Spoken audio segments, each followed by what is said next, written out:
Eu tenho falado que esse tipo de palestra você não vai ver muito por aí, não. Eu entendo que hoje o que mais tem são pregações, são palestras que na verdade focam a confiança no dinheiro para fazer a obra de Deus. E na primeira fase nós tentamos demonstrar pela palavra que Deus na verdade focou e ensinou completamente diferente, não é? Por isso nós vamos fazer um resumo daquilo que a gente já estudou na primeira fase. Um pequeno resumo, um breve resumo para quem vai ver esse vídeo pela primeira vez. Estamos dando um mini seminário intitulado 10 enganos que a igreja não pode cair, não é? Então nós listamos aqui alguns desses enganos. Não confie no dinheiro para fazer a obra de Deus, valorizar mais as estratégias do que o Evangelho, distorcer a palavra para justificar suas heresias, relativizar o pecado, sucumbir à pós-modernidade, submeter seus discípulos e membros aos seus domínios, utilizando de manipulação, encher a igreja não é dar frutos, ter visão megalomaníaca, cair na ideia do pragmatismo e fuja da teologia da prosperidade. Provavelmente esses 10 subtemas vamos diminuí-lo para 8, porque esse acerca do dinheiro eu já tenho falado acerca da teologia da prosperidade, né? E quando falarmos sobre a questão das estratégias, né, provavelmente nós vamos focar também a questão da pós-modernidade. Então eu acredito que eu não vou precisar, poder assentar, então eu acredito que eu não vou precisar falar dos 10 subtemas, que a gente vai diminuir aí para 8. Né? Nós havíamos falado na primeira ministração, na primeira palestra, algumas coisas bastante interessantes. E eu vou resumir aqui. A primeira coisa que nós aprendemos na primeira palestra é a maioria dos textos fala mais mal do dinheiro do que bem. Nós descobrimos que a Bíblia fala, que a Bíblia cita acerca do dinheiro e alguma coisa relativa ao dinheiro 2.080 vezes, 2.085 vezes. Né? E aí alguém, né, que ensina muito a questão da importância do dinheiro, da confiança no dinheiro para fazer a obra de Deus, usa esse argumento para dizer, tá vendo? A Bíblia fala tanto em dinheiro, então o dinheiro é importante. Obviamente que dentro de uma escala humana, o dinheiro não deixa de ser importante, né? Mas dentro de uma escala divina, o dinheiro é a coisa menos importante. Pode soar meio estranho para você, mas você vai ver diversos textos bíblicos no Velho Testamento, Deus fazendo questão de suprir a sua obra, não é? Sem dinheiro. Você vai ver Elias, por exemplo, quando ficou lá na caverna, não é? Deus não mandou um corvo levar $10, se existisse na época, né, no bico para que ele se sustentasse. Não, Deus usou um corvo para levar a carne para ele se sustentar. Né? E muitos outros textos. Obviamente que Deus também usa o dinheiro para a sua obra. Mas a ideia principal que nós estamos tentando mostrar nessas ministrações é que, embora não se faça nada, entre aspas, sem dinheiro, não é? Quando se trata da obra de Deus, você não pode dizer que o dinheiro fez. Quem fez foi Deus. Porque Deus pode usar tanto o dinheiro como qualquer outra coisa. Não é? Nós entendemos dessa forma. Não é? E aí nós lemos, não é, alguns textos bastante interessantes acerca disso. Foram mais de 10 textos. Não é? Por exemplo, Eclesiastes capítulo 5, versículo 10 e 11.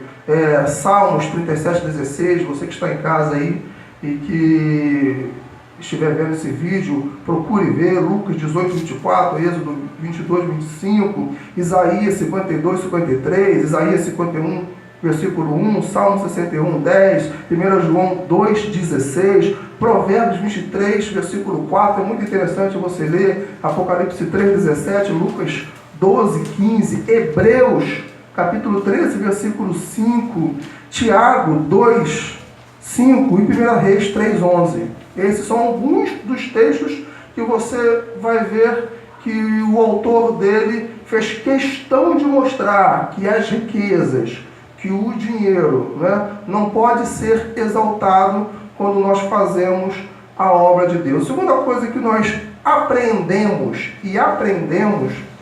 da ministração primeira é que Jesus e os apóstolos não confiou ao dinheiro o crescimento da igreja. Você vai ver, por exemplo, que logo quando a igreja surgiu, não é? Em Atos capítulo 2, versículo 42 e 45, a gente vê uma coisa bastante interessante. Alguns irmãos venderam as suas propriedades e deitaram aos pés dos apóstolos. Não é? Hoje, muitos ensinam que essas propriedades, que esse dinheiro é para fazer com que o seu reino cresça. Comprar mais sítios, construir mais templos, fazer a igreja se tornar rica, não é? E aí esse argumento, né, eles usam para dizer, tá vendo? O dinheiro é para isso, é para fazer a igreja crescer materialmente.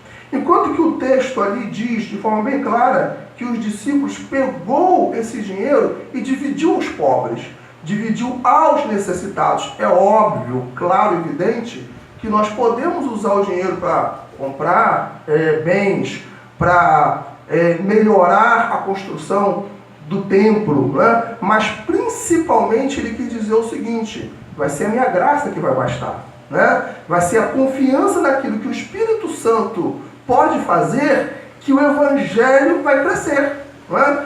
E muito interessante nós falarmos acerca disso, porque se você for analisar o Novo Testamento todo, você vai ver que algumas vezes os apóstolos falaram, olha, não tenho dinheiro. Lembra daquele texto?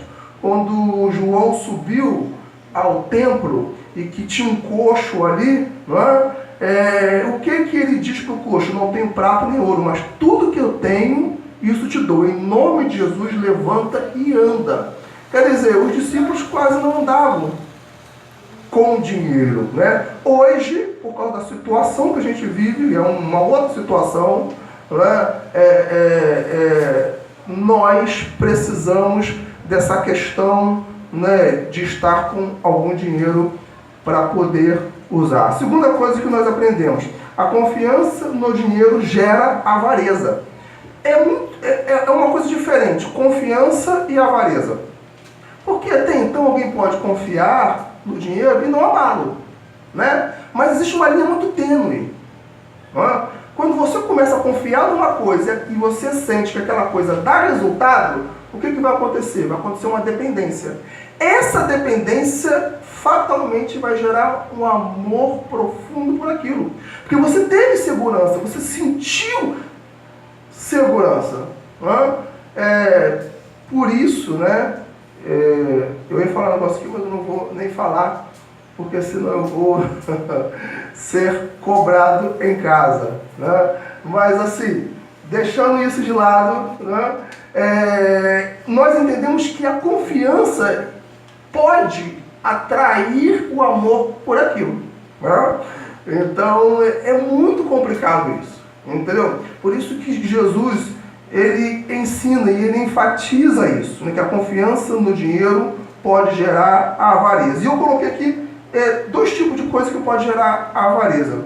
Pelo fato de você retê-lo, podendo repartir com quem não tem, em alguns casos, quando Deus pede, sem persuasão humana, claro. Lembra que eu disse aqui que esse ministério vai ser um ministério que não vai ter momento de palavra de dízimos e ofertas. Por quê? Porque nós não queremos te manipular, né? E porque fatalmente, eu não estou falando que todo mundo que faz isso tem intenção de manipular, né? Mas se o líder não tem, os outros que vão ter essa oportunidade, fatalmente acaba tendo. E ele acaba tendo a tentação de ter. Então, por isso que o que nós queremos é que você tome consciência de que é pelo amor à obra.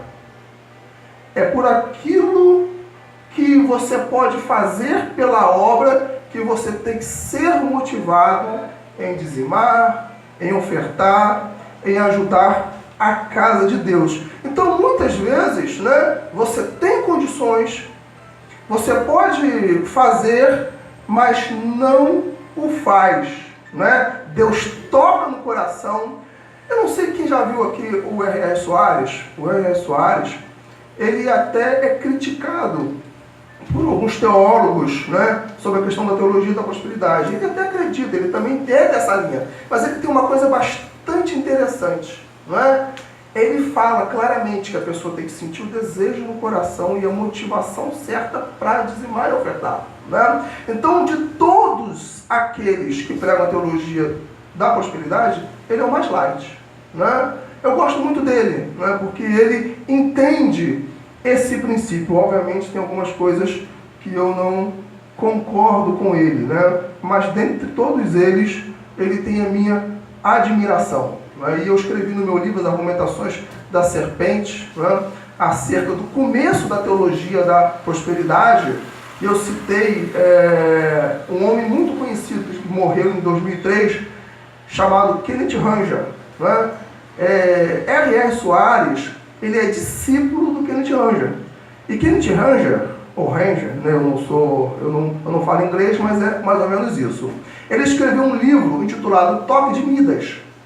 Porque Kenneth Ranger, embora teólogos dizem que ele é o precursor da teologia da prosperidade, com esse livro ele tentou, de uma certa forma muito forte e veemente na palavra, combater alguns exageros, né, que muitos líderes estavam fazendo com relação a pedir ofertas. Dentre elas, utilizar o termo semente para isso. E parece ser muito bíblico, né? Porque lá em 2 Coríntios, se eu não me engano, fala acerca das sementes. E Kenneth Ranger combate isso. Por isso que você não vê R.R. Soares utilizando o termo semente, né, acerca do dinheiro. Porque ele sabia o contexto em que estava escrito, né? E ele não queria ir além daquilo que a Bíblia interpreta. O apóstolo Paulo tem um texto que ele fala o seguinte: olha, isso eu vos escrevi para que vocês em mim não vá além do que está escrito. Então você não pode ir além do que está escrito. É uma coisa assim bastante interessante que ele fala. A segunda forma de avareza é o seguinte: a outra forma de avareza, quem é adepto da teologia da prosperidade provavelmente não vai concordar. Quando você é liberal, você é até liberal, não retém, dá dízimos e ofertas em abundância, ajuda a necessidade, mas só o faz porque espera receber em dobro. É o famoso toma lá da cá, a famigerada barganha. Se algum dia você tivesse plena convicção de que nunca receberia nada em troca, provavelmente deixaria de ser liberal.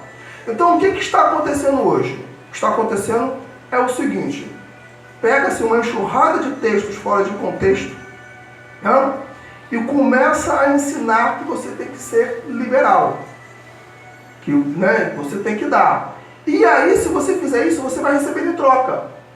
Né? E pega muitos textos que nós iremos ler e estudar na segunda fase, né? E com isso você é manipulado, você até dá.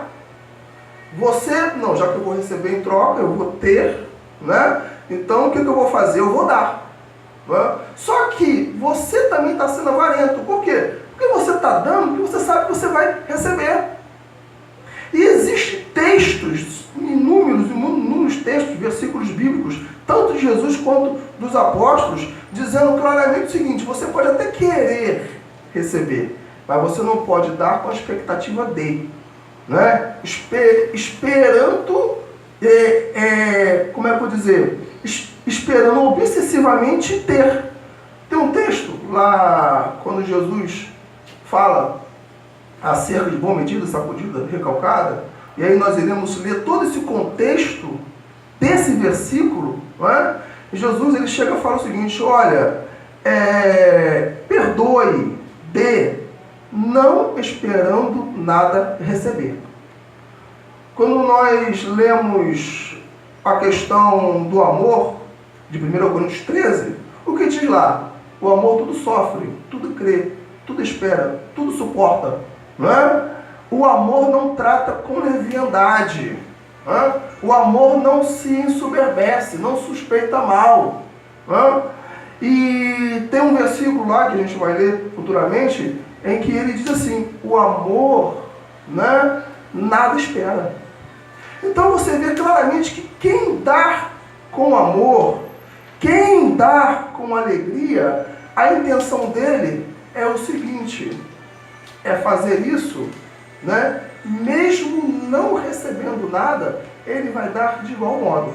Então nós entendemos dessa forma. Quarta coisa que nós aprendemos na primeira fase é o seguinte: o comissionamento dos 70, está lá em Lucas capítulo 10, versículo de 1 a 8, nos revela o quanto Jesus quis que a igreja deixasse a confiança no dinheiro e lançasse sua confiança em Deus.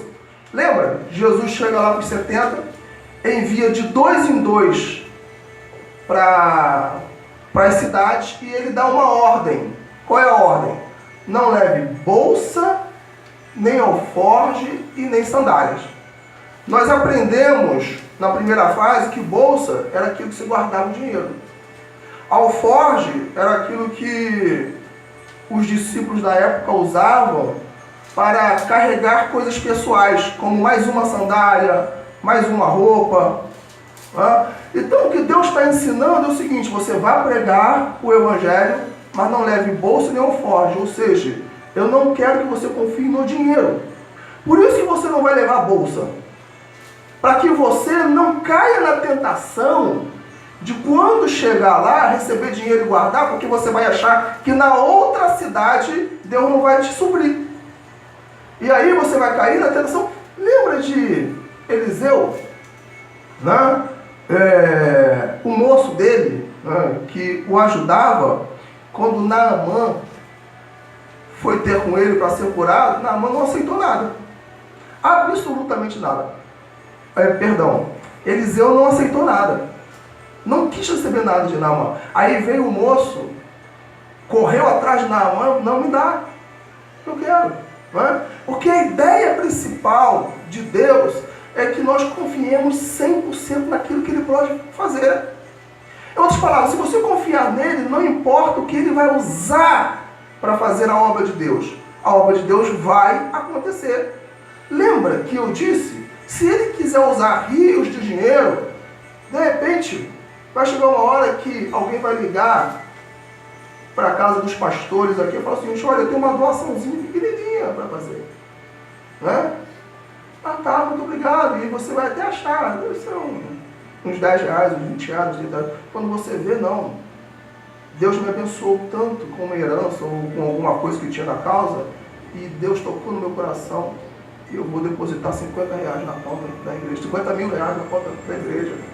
50 mil, e tu vai ficar louco, porque na verdade você nem sequer pensava que alguém poderia ser tocado por Deus a ponto de trazer tamanha oferta. Ou seja, você não confiou no dinheiro. Porque quem confia no dinheiro vai fazer de tudo para quê? Para manipular os textos bíblicos, e isso nós iremos ver mais à frente, para fazer a igreja dar, para fazer a igreja dizimar, para fazer a igreja ofertar. E a gente vê isso à torta e à direita. Entendeu? Quem está entendendo, diga amém. Amém. Glória a Deus. Então nós entendemos assim. Isso é um pequeno resumo que nós fizemos, né, da primeira fase. Diz assim: esse texto nos mostra, que é o texto de Lucas 22, 35 a 38, que eu fiz um paralelo. Esse texto nos mostra claramente que a obra de Deus se faz com ceifeiros, cheios do poder do Espírito Santo e não com dinheiro. Porque o que acontece? Jesus chegou uma hora que ele falou o seguinte naquele texto: olha, rogue a Deus por mais ceifeiros, porque a seara é grande. E poucos são os trabalhadores. Então você percebe claramente naquele texto o quê? Que Jesus não falou assim: rogue a Deus por mais dinheiro. Rogue a Deus que envie empresários para a igreja. E aí a gente vê muito isso. Empresários para a igreja, para que a igreja tenha condições financeiras de bancar a sua obra. Não, ele diz, rogue a Deus por mais ceifeiros, ou seja, rogue a Deus por mais trabalhadores, rogue a Deus por mais almas, porque essas almas, ao se converterem, eu os vou batizar com o Espírito Santo. Eles serão cheios do poder e serão testemunhas, tanto em Samaria, Samaria, Judeia, até os confins da terra. Quer dizer, ele está falando o seguinte, você tem que confiar na ação do Espírito Santo, que ele fará através dos ceifeiros, através dos obreiros. Então essa era a ideia. Assim como na época de Jesus, agora, que na época de Jesus havia uma ideia errada dos fariseus e saduceus, que o dinheiro podia todas as coisas, que sem ele nada se podia fazer. Isso Deus tentou desconstruir, e a gente viu na primeira fase de forma categórica e contundente. Chegou uma certa hora que os discípulos ficaram doidos, porque os discípulos também criam assim. Os discípulos estavam o quê? Intoxicados com essa mensagem.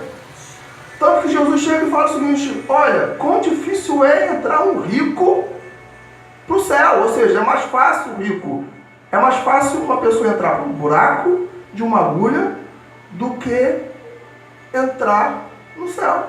E os ricos e os discípulos, eles ficam perplexos, eles falam assim, então ninguém pode salvar-se. O que os discípulos estavam querendo dizer com isso? Que eles também acreditavam que quem tinha mais dinheiro era muito mais fácil ser salvo do que quem era pobre. Porque essa era a cultura teológica da época de Jesus. E o diabo, sabendo disso, transferiu para os nossos dias. Transferiu essa cultura teológica para os tempos de hoje. De uma maneira muito sorrateira, aos poucos, devagarzinho, inúmeras igrejas foram trazendo essa mentira diabólica para o seio da igreja. Mas eu louvo a Deus, que Deus tem levantado muitos profetas, muitos vasos, para destruir esse engano de Satanás. Porque isso é diabólico, isso é demoníaco. Jesus, quando ele foi tentado no deserto, Satanás o tentou de três formas. Alguns falam no corpo, na alma e no espírito. Ou seja, se tu és filho de Deus, transforme essas pedras em pães. Aí, outra parte, ele diz assim, olha, tudo isso te darei, se prostrado me adorares. Eu vejo ali o dinheiro. Porque a Bíblia diz que Satanás mostrou a ele todos os reinos do mundo e a sua glória. Provavelmente, em tese, ele mostrou o futuro. Ele mostrou toda a sua glória. Ou mostrou o presente, porque existia já o Egito com toda a sua glória. Existiam já muitas nações muito ricas. Ele falou o seguinte, tudo isso te darei se prostrado me adorares. Ou seja, todas as riquezas, todo o dinheiro do mundo. Aí Jesus chegou assim, vai, Satanás, porque está escrito, ao Senhor teu Deus adorarás e só a Ele servirás. Jesus não aceitou essa tentação de Satanás. Veio a igreja. Satanás falou a mesma coisa para a igreja. Tudo isso te darei, se prostrado me adorares. E a igreja, achando que era Deus que tinha falado isso, aceitou. E hoje a gente vê como que ela está, como que ela está envolvida. Eu falei aqui na primeira fase que Jesus profetizou. Jesus chegou e falou o seguinte, olha, chegará um tempo que farão de vocês negócio. Negócio significa o quê? Lucro. Em outras palavras, chegará um tempo que a igreja vai ser usada para lucro, para adquirir bens, para adquirir riquezas. E esse tempo chegou. Estamos vivendo esta geração, estamos vivendo essa situação. E Deus tem levantado homens. Eu tenho compartilhado alguns links, por exemplo, do Paulo Júnior, pastor Paulo Júnior, como ele fala contra isso. Apóstolo Luiz Hermínio, faço questão de de mostrar esses homens, porque ele usa, né, esse texto de Jesus, quando Jesus diz assim, rogai ao Senhor da seara que envie mais ceifeiros. Aí tem uma palavra dele, tem uma mensagem dele, que ele diz assim, rogai por ceifeiros e não por dinheiro. Para que você entenda que não é só eu que estou falando isso, né? Deus está preparando a noiva. E a Bíblia diz que a noiva só vai subir se ela estiver sem mancha, sem ruga, sem mancha nenhuma. E uma das manchas da igreja é confiar no dinheiro para fazer a sua obra. Eu não tenho dúvidas disso. Obviamente que eu também disse que, embora Deus odeie o dinheiro, Ele não colocou para nós esse peso de odiá-lo, mas também Ele disse para não amá-lo. Porque como o sistema monetário do mundo é o dinheiro e nada se faz, entre aspas, sem ele, não é? É impossível, não é, nós seres humanos vivermos, entre aspas, sem o dinheiro. Mas a obra dele pode viver com ou sem, é diferente. O ser humano pode até viver sem. Mas se você estuda a história da igreja primitiva, você vai ver que ela atingiu toda a Ásia Menor, Maior e a Europa sem dinheiro.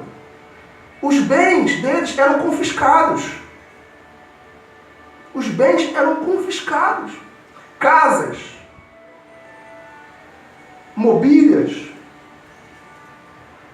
Muitos eram mortos. Então eles eram espalhados pelo mundo afora. E no momento que eles eram espalhados pela perseguição, o Evangelho chegava.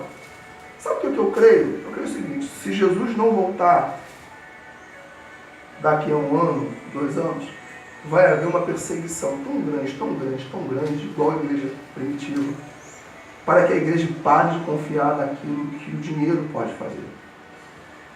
Em contrapartida, nós entendemos que Deus pode usar qualquer coisa. Eu já ouvi testemunhos de pastores que Deus mandou terreno, Deus mandou tijolos, Deus mandou areia, sem ele ter tocado no dinheiro para isso. Enquanto que para outros pastores, Deus enviou empresários, Deus enviou pessoas de posse, ou seja, Deus faz da maneira como Ele quer e da forma como Ele quiser. A ideia que Deus está trazendo nesses últimos dias é o seguinte, não importa como, eu vou usar. Não importa como, eu vou fazer, mas pare de confiar no dinheiro, igreja. Pare! Há um profeta que viaja pelo mundo afora pregando sobre a volta de Jesus e sobre o arrebatamento. Ele prega sistematicamente contra o dinheiro. E obviamente eu estou dando esse ensino, não é nem por causa dele. Que antes de eu conhecê-lo e de saber que ele existe, Deus já estava trazendo isso à tona. Depois que eu pesquisei e vi, falei assim, pronto, eu estou certo. Porque Deus acaba dando testemunhas. Deus vem, traz uma verdade, você fica meio atônito, poxa, mas será que é isso mesmo? Porque hoje todo mundo está aí, né? Pregando acerca de prosperidade, pregando acerca de riqueza, falando que não desce anjo do céu para fazer a obra de Deus, não é? Então, poxa, ele está certo. E aí Deus começa a trazer um monte de mensagem. Não, não é assim. Se eu quiser, eu posso trazer anjo do céu, né? Para pagar a sua conta. Ele pode. Ele fez uma mula falar. Ele fez Felipe ser transladado, que na época não existia avião, né? De um lado para o outro, sem dinheiro. Ele sumiu, pum, quando viu, ele apareceu em Azoto, se eu não me engano. Era o nome da cidade. Da mesma forma, ele pode fazer com a igreja do Senhor Jesus Cristo. Nós temos aí um pouco mais de 1 mês de existência, né? Ministério Voltados para Cristo, um pouco mais de 1 mês. E assim, eu vejo milagres aqui. Não é verdade, igreja? Eu vejo milagres, simplesmente assim. Eu lembro quando Paulinho Israel falou comigo, olha, confie só em Deus. Fardo pesado só quem dá é o diabo. Então, ministério tem que ser leve. O que tiver que ser, será. O que tiver que acontecer, vai acontecer. Porque operando Deus, ninguém vai impedir. As coisas podem surgir, olha, do nada. Continuando. Não? O dinheiro só se torna importante para o reino de Deus quando não damos a ele a importância que não lhe é devida. Por quê? Porque a Bíblia diz que Deus não divide a sua glória com ninguém. Jesus chamou Deus, o dinheiro, de Mamon. Mamon é um Deus. Então ele falou, não servia a dois senhores, não servia ao dinheiro, em outras versões, às riquezas, ou e a Mamon. A ideia é exatamente essa. A ideia é que a igreja tenha tamanha confiança em Deus. Porque a verdadeira fé, ela não depende de circunstância. A verdadeira fé não depende da quantidade de dinheiro que a igreja possa ter na conta. Há 20, 25 anos atrás, quando a igreja não era tão ávida assim nos bens materiais, quantos testemunhos de provisão a igreja tinha? Você ficava bobo de pessoas assim, sem nada para comer. E orar ali, buscar Deus, olha, tu és o meu refúgio, a minha fortaleza, a minha confiança está em ti, todas as minhas fontes vêm de ti, e de repente ela, ao sair da oração, escutar alguém chamá-la e ir lá, cesta básica, inúmeros testemunhos. Hoje você não vê isso. Hoje você só vê testemunhos, entre aspas, atrelada, não, eu dei uma oferta gorda, aí aconteceu isso, aconteceu aquilo. Quando você vai ver nas entrelinhas, não é nada disso. Quando você vai ver nas entrelinhas, porque quando a gente dá o testemunho, ou quando alguém dá o testemunho, a tendência dele enfeitar o pavão é grande, é enorme. É grande. Eu ia dar um dia, conversamos acerca de um testemunho, que não vamos falar o nome, não é? Que era mais ou menos isso. Não, eu dei lá R$100 de oferta e aconteceu isso. Mas, na verdade, o que aconteceu teria que acontecer independente de dar ou não a oferta. Era uma questão de lógica. De lógica. Aí alguém chega e fala o seguinte, não, eu dei primícia e eu consegui comprar uma propriedade. Só que comprou a propriedade e o que aconteceu? Não tinha dinheiro para pagar e por inúmeras vezes o dono, né, chegou e falou assim, olha, se você não pagar, eu vou tomar. Quer dizer, se é Deus que deu por causa da bênção, então como que Deus vai deixar a igreja passar vergonha? O líder passar vergonha? Como? Sujar o nome, não só dele, mas da igreja. Ah lá, comprou. Mas olha, eu tive que ir lá 10, 20 vezes para cobrar. Ficou 3, 4, 5 meses sem pagar. Não existe isso. Não existe isso. Eu não acredito no Deus que faz as coisas pela metade. Eu creio num Deus que faz tudo por inteiro. A Bíblia diz que a igreja primitiva não tinha falta alguma. Sabe como a igreja resolvia o problema financeiro dos seus membros? Ajudando e carregando as cargas um do outro. Não é fazendo campanha para tirar o nome do SPC Serasa. Não tem isso na Bíblia. Não tem. Fazer campanha do SPC Serasa. Aí muitas das vezes faz o quê? Pega aí uma nota de R$50, de R$100, coloca num envelope, dê nome à sua oferta. Ah, eu estou lá com o nome no SPC Serasa, então o nome da minha oferta vai ser um nome limpo, e dá. Enquanto que a igreja primitiva fazia completamente o oposto. Então, você está necessitado, você está com um problema financeiro, você está sem conta, você está com dívidas, está faltando alguma coisa na sua dispensa, vem aqui fulano, será que dá para a gente ajudá-lo? Era assim que a igreja primitiva agia. Quem está entendendo, diga amém. Amém. Dê uma salva de palmas ao Senhor. A igreja de hoje se desviou muito da cruz porque trocou a confiança em Deus pela suposta segurança das riquezas. Jesus e os apóstolos sempre tentaram desconstruir esse engano. Ele chega a dizer que era muito difícil um rico entrar no reino dos céus por causa disso. Obviamente que quem é rico não vai para o inferno porque é rico, não é isso. É porque o dinheiro ele tem essa capacidade de fazer o homem confiar naquilo que ele pode fazer. Então, tanto naquela época quanto hoje, isso está levando muita gente ao inferno. Muita gente ao inferno. Eu disse aqui que ser rico, para mim, é um dom. Tem igreja ensinando que qualquer um pode ser rico. Pode ser, se for da forma errada. Porque ser rico é um dom. A Bíblia fala de provisão. E a provisão de Deus não acrescenta dores. Ou seja, Ele dá para você, seus filhos, e sobra para os seus vizinhos. A bênção de Deus é dessa forma. Tá? Então, eu entendo que ser rico, que ter muito dinheiro, é um dom de Deus. Deus pode escolher alguém para esse dom. Você não vê pessoas aí que do nada brota dinheiro? Você já conheceu pessoas assim? Abriu uma birosquinha e de repente virou uma fábrica.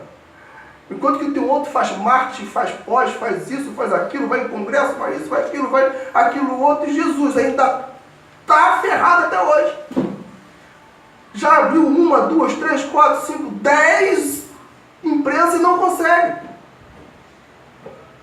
Para mim é assim. Ser rico é um dom. Deus escolhe, eu quero que você seja rico e pronto. Né? Talvez Deus escolheu alguém aqui para ser rico, quem sabe. Pode dizer amém, se for você. Eu recebo. Pode dizer amém, glória a Deus.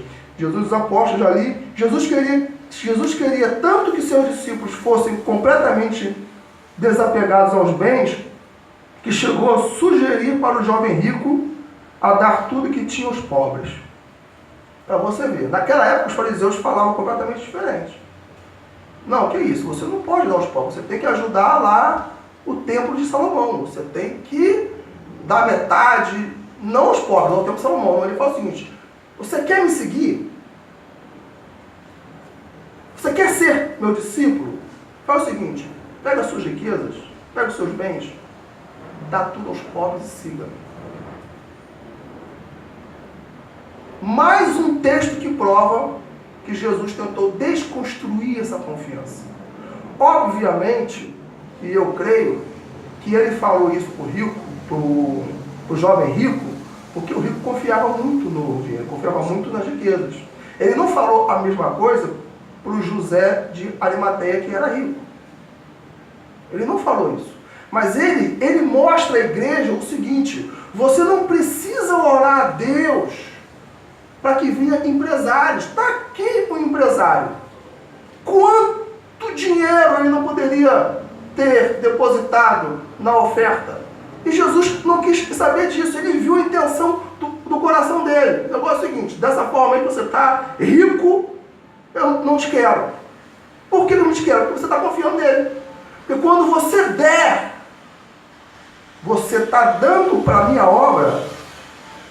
Sabe por quê? Porque você acha que é o tal. Porque você acha que sem o seu dinheiro, a minha obra não vai crescer. Não é assim? Os dizimistas, aqueles que têm um poder aquisitivo muito grande, não querem mandar na igreja hoje? Eu vi isso aos montes. Nos meus 28 anos de convertido, gente, como eu vi membros, e tem até hoje, que manda no pastor e na igreja porque o dízimo dele é gordo. Porque o dízimo dele é grande. Aí, se o pastor faz alguma coisa que ele não concorda, meu Deus, ele chega lá, fala, não quero isso, não quero aquilo. Não tem que ser assim. A confiança tem que ser única e exclusivamente em Deus. Né? Essa é a segunda parte. E a última que nós estamos dando início agora. Não é? Jesus queria tanto que seus discípulos fossem completamente desapegados aos bens, que chegou a sugerir para o jovem rico a dar tudo que tinha aos pobres. Isso está em Mateus, capítulo 19, aí versículos 20, 21 e 22. Então, dando início a essa segunda parte, a gente fez o resumo daquela primeira, é uma coisa bastante interessante o que acontece, porque nós temos uma capacidade muito grande de continuar querendo fazer a coisa errada, cauterizando a nossa mente. Isso faz parte do ser humano. Por exemplo, a questão do homossexualismo. Há 20 anos atrás, não se tinha ideia, 20 não, 10 anos atrás, não se imaginava uma igreja que pudesse aceitar como normal a homossexualidade. Não é verdade? Estou mentindo? Era algo absurdo aos nossos olhos. E aos olhos tanto da igreja quanto do mundo aí fora. Hoje a gente vê igrejas inteiras aceitando isso como normal. Aí o que é que eles fizeram para tentar driblar a sua consciência? Eles tentaram perverter textos bíblicos. Eles reinterpretaram alguns textos bíblicos. Eles tentaram ir lá no grego, no hebraico, no aramaico, para ver se tinha alguma coisa que poderia, em tese, dizer que a homossexualidade não é pecado. E hoje você vê igrejas inteiras sucumbindo a isso. Lá nos Estados Unidos, por exemplo, igrejas tradicionais, igrejas assim, de 200 anos, como a igreja presbiteriana, uma parte dela sucumbindo a esse engano. Da mesma forma que aconteceu com isso, está acontecendo também uma questão do dinheiro. E aí eu coloquei aqui, driblando a nossa consciência através dos dízimos e das ofertas. Porque hoje, qual é a ideia? A ideia é o seguinte: bom, tudo bem, eu não posso confiar no dinheiro. Eu sei que Deus odeia o dinheiro. Mas aí, quando eu pego o dinheiro, tiro do bolso e o coloco no altar, ele já não é mais dinheiro. Ele é dízimo e oferta.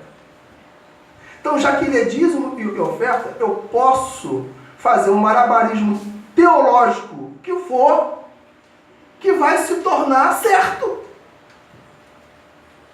Eu vou pegar alguns textos bíblicos que não tem nada a ver com isso, né? Vou dar nome de dízimos e ofertas e vou, opa! Né? Aí você vê igrejas, por exemplo, pegando óleo, né? Lá de Israel, falando assim, esse óleo é óleo de Israel, chegando lá na igreja, deu uma oferta de R$1.000. Ele não está falando assim, compre, porque aí se falar comprar, é o que? Dinheiro. Então ele está fazendo coisa errada dentro da cabeça dele. Então ele dribla, né? Ele faz um giro de 180 graus na cabeça dele. Ele fala assim, peraí, se eu der o nome de oferta, então não é errado. Aí a pessoa vai lá e oferta meuzinho. Porque já que é oferta, eu não estou vendendo. Mas é a mesma coisa que vender, meu querido. É a mesma coisa. Um dos argumentos daqueles que confiam no dinheiro para dizer que não amam o dinheiro é afirmar que o dinheiro depositado no altar em oferta e dízimos, em forma de dízimos e ofertas, Deus passa a não ver mais como dinheiro. Esse tipo de argumento tem cauterizado mentes e criado verdadeiros absurdos teológicos. Eu vou provar isso. Eu vou abrir aqui em Marcos, vamos abrir em Marcos capítulo 7, o Evangelho de Marcos.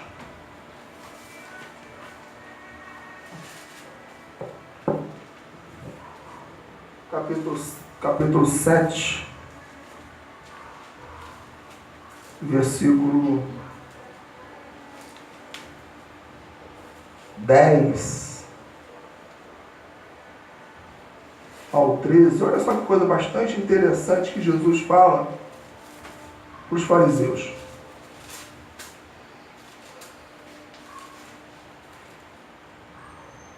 Evangelho de Marcos, capítulo 7,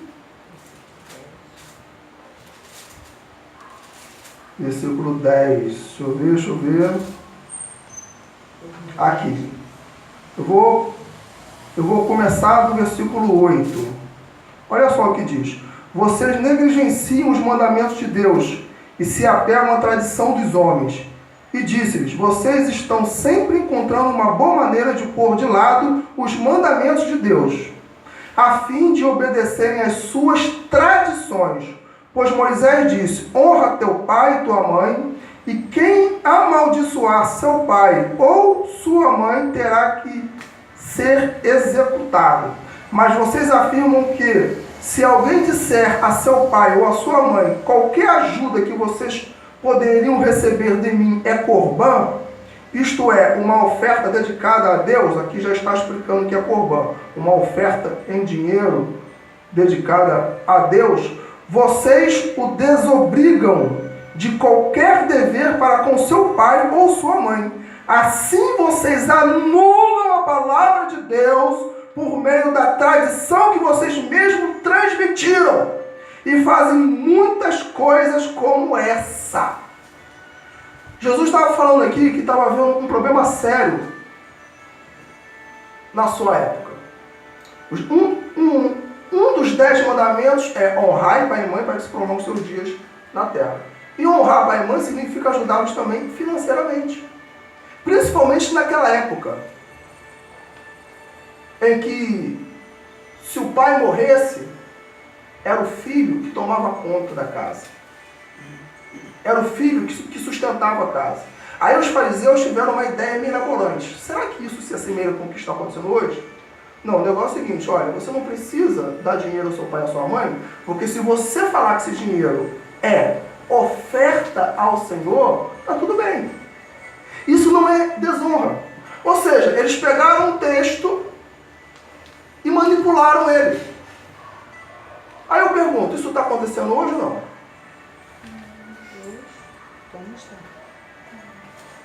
A mesma coisa que acontecia há 2000 anos atrás é a mesma coisa que acontece hoje. Texto fora de contexto. Para quê? Para anular o ensino. Aquela ideia absurda dos fariseus anulou o ensino. Qual era o principal ensino? Honrar pai e mãe. Então, a partir daquele momento que os filhos não precisariam dar dinheiro aos pais, porque era oferta ao Senhor, eles anularam o ensino da honra ao pai e mãe. Quer dizer, criaram uma maldição. Então Deus, Ele nos ensina, Jesus nos ensina através desse texto, o que está acontecendo hoje.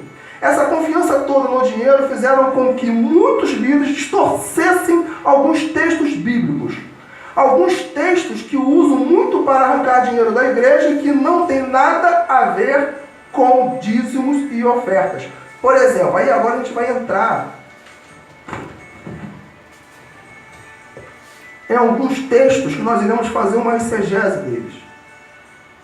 E nós veremos através deles que está acontecendo a mesma coisa que aconteceu em Marcos, capítulo 7, versículo 10 a 13. Por exemplo, Lucas 6,31. Eu chamo esse versículo de teologia da abundância. Porque o que diz lá em Lucas? Dai e ser-vos-á dado. Boa medida, sacudida, recalcada, transbordante, deitarão em vosso regaço. Eu não consigo, eu estou com a mente tão contaminada, estou descontaminando ela até hoje, que eu não consigo ver esse texto sem pensar em dinheiro. Mas o pedacinho final é o que eles mais coisam, porque à medida que tu der, vós receberás. Exatamente. Pegaram esse texto, isso, você falou tudo. Pegaram esse texto e transferiram para quê? Para dízimos e ofertas. Pegaram esse texto e transferiram para dízimos e ofertas. Dai, ser-vos-á dado. Boa medida, oba. Sacudida. Recalcada. Glória a Deus. Transbordante. Melhor ainda. virão e olha, encherão seus celeiros, deitarão em vosso regaço. Aí muitos até usam, né, a questão do, que é um exemplo assim ótimo para isso, a questão da pipoca, né? Quando alguém pega a pipoca ali, bate, pá, pá, pá, pá, e aí joga, depois bate, aí quando tá ali no nível, joga, transborda, pá, pá, pá, pá. E não tem jeito. Eu, até hoje, quando leio esse texto, eu fico... Porque isso foi ensinado. Mas é esse pedacinho do texto, né? O texto mesmo completo. Não é nada disso. E nós vamos fazer uma exegese dele. Porque vocês precisam entender uma coisa. A Bíblia, o original, ele não tinha versículos, ele não tinha vírgula, não tinha ponto final, não tinha títulos. Por exemplo, hoje a gente tem títulos aqui, ó, o amor aos inimigos, não é? O julgamento ao próximo. E isso foi colocado muitos anos depois, muitos, no ano, eu acho que no ano de 1800 e alguma coisa, se eu não estou enganado. Mas antes era um rolo em que era escrito uniforme, uma coisa só. E aí, a partir disso, né, os estudiosos tiraram seus ensinamentos. Então, quando você vê lá um título, não significa que ele está terminando o contexto. Entenda isso. Porque o grande problema de interpretação é isso. Às vezes você está lá, né, você vê do versículo 27 de Lucas, capítulo 6, até o versículo 36. Como está aqui o julgamento ao próximo, você acha que é outra coisa completamente diferente. Não é. É o mesmo texto e contexto. Que vai direto. Deu para entender? Ele está falando sobre julgamento. Julgamento. Não está falando de... Começa nas bem-aventuranças, né? Em Mateus, capítulo 5 e tal, e aquela coisa toda. E aí quando você vai lá no versículo 27 e lê, olha só, esse versículo 27, ele traz a interpretação do versículo 38, da boa medida, sacudida, recalcada, transbordante, que vos deitarão em vosso regaço.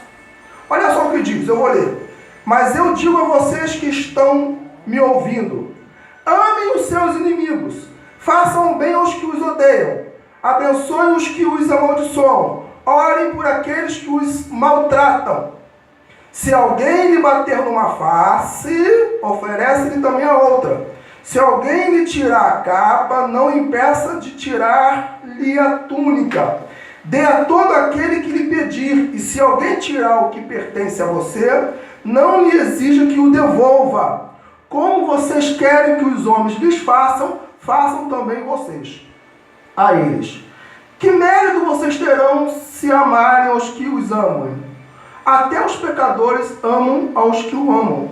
E que mérito terão se fizerem o bem àqueles que são bons para com vocês? Até os pecadores agem assim. E que mérito terão se emprestarem a pessoas de quem esperam devolução? Até os pecadores emprestam a pecadores, esperando receber devolução integral.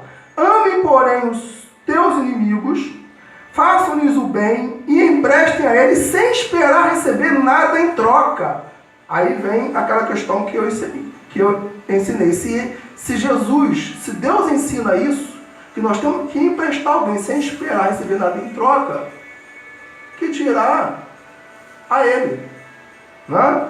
Ao que a gente faz pelo reino de Deus. Então a recompensa que terão será grande, e vocês serão filhos do Altíssimo, porque Ele é bondoso para com os ingratos e maus. Sejam misericordiosos, assim como o Pai de vocês é misericordioso. Não julguei, tá vendo? Continua. Não julguem, e vocês não serão julgados. Não condenem, e não serão condenados. Perdoem, e serão perdoados. Deem, aí vem. Deem, versículo 38, e lhes será dado uma boa medida, calcada, sacudida, transbordante, será dada a vocês, porque a medida que usarem também será usada para medir vocês. O texto não termina. Você vê ele falando de dízimo e oferta aqui? Você vê ele falando de dinheiro? Gente, é simples. O que ele está falando é o seguinte: olha, se você emprestar sem querer receber nada em troca, se você largar a túnica, se você oferecer a face, se você ajudar o pobre e o necessitado, se você perdoar, a mesma medida que você fizer isso, né, pouca, grande, vai ser da mesma forma que os outros vão fazer. Ou seja, se você perdoar, você vai ter perdão, boa medida, sacudida, recalcada. Se você der a outra face, quando você sair do sério, né, e querer pisar em alguém, você vai receber também perdão. E alguém vai te dar a boa medida, sacudida, recalcada. Se o teu inimigo quiser caminhar contigo 1 milha, e você caminhar com ele 2, isso vai acontecer com você. Ou seja, você vai receber em dobro, em triplo, o bem que você fizer. O bem que você fizer. Então, o que Jesus está ensinando aqui é o seguinte: o amor que você der, você vai receber em abundância. Em triplo. É isso que ele está ensinando. Então, quando pegaram esse texto e tiraram ele fora de contexto e colocou para dízimo e oferta, anulou esse ensino. Aconteceu ou não aconteceu a mesma coisa com a Corban, com a honra ao pai e mãe? Não aconteceu? A mesma coisa, porque hoje em dia você recebe muito mais se você dizimar e ofertar do que você ajudar o pobre e o necessitado. Gente, está claro isso. Eu não preciso distorcer o texto. Aí, obviamente, que Deus também vai te abençoar.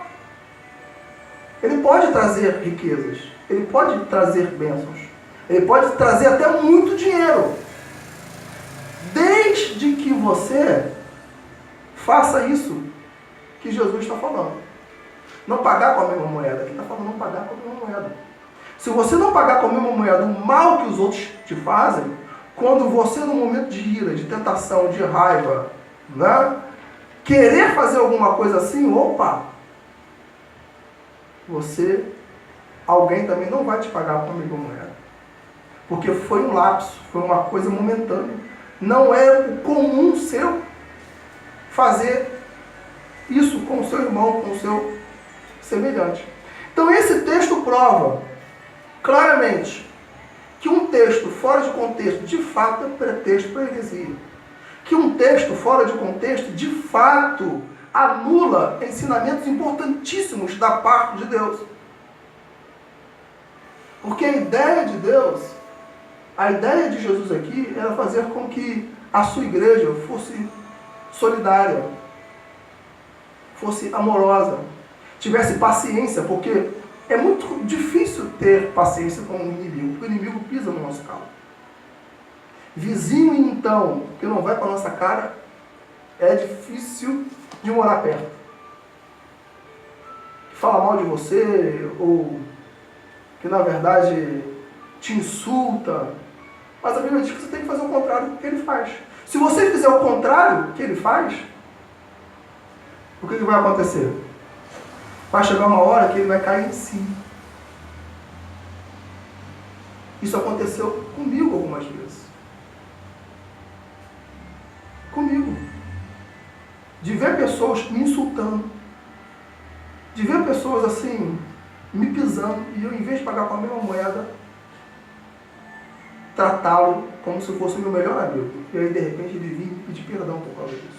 Boa medida. Sacudida. Calcada, transbordante, os deitarão em vosso regaço.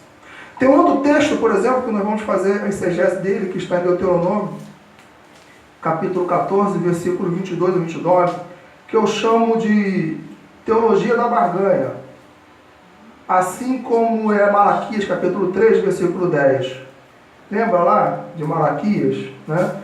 Trazei todos os dias na casa do tesouro e fazei prova de mim, diz o Senhor dos Exércitos. Se eu não vos abrir a janela dos céus e não vos derramar bênçãos sem medida, e tal, e tal, e tal. Aí pegam esses textos bíblicos e diz assim, tá vendo? Eu posso dar exigindo de Deus receber. Só que existe uma regra na hermenêutica, e tem muitas regras na interpretação bíblica, que diz o seguinte: você não pode usar um texto para fazer dele uma doutrina.